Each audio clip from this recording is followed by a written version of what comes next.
নবীজি বলেছেন যে আর এই দুই ধরনের যে নারীর মধ্যে লোভ লালসা আছে, এই নারী থেকে তোমরা দূরে থাকো, না তাহলে ওই সংসার ধ্বংস।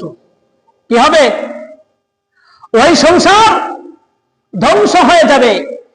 এই দুই ধরনের যদি নারী যদি আপনি পান, তাহলে আপনার ওই সংসারের মধ্যে কোন রকম সুখ শান্তি আসবে না। এক নাম্বার আপনার স্ত্রী হতে পারে যে লোভ লালসা, আপনি কামাই কাজ করতেছেন, যাই কর্ম করতেছেন, এই কর্ম আপনার স্ত্রী খুশি না, আপনার স্ত্রী খুশি না।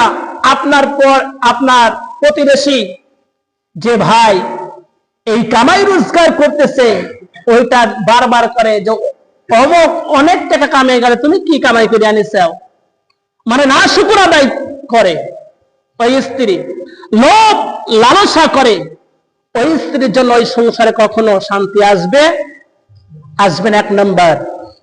আর দুই নম্বর, ওই স্ত্রীর জন্য আপনার সংসারের মধ্যে বালা মুসিবত হবে।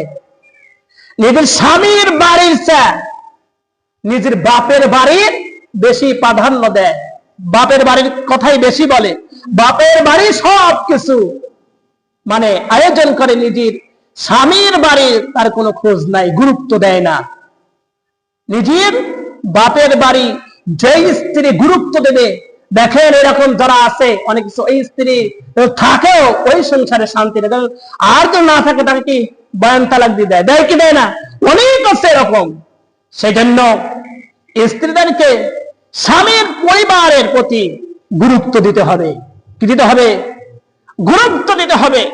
যদি গুরুত্ব দেন তাহলে অবশ্যই ওই সংসারের মধ্যে আল্লাহ পাক রহমত দিবে, বরকত ঢেলে দিবে।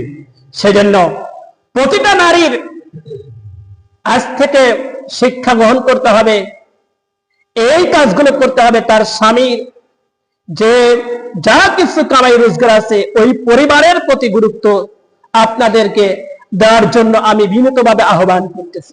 ঠিক আছে?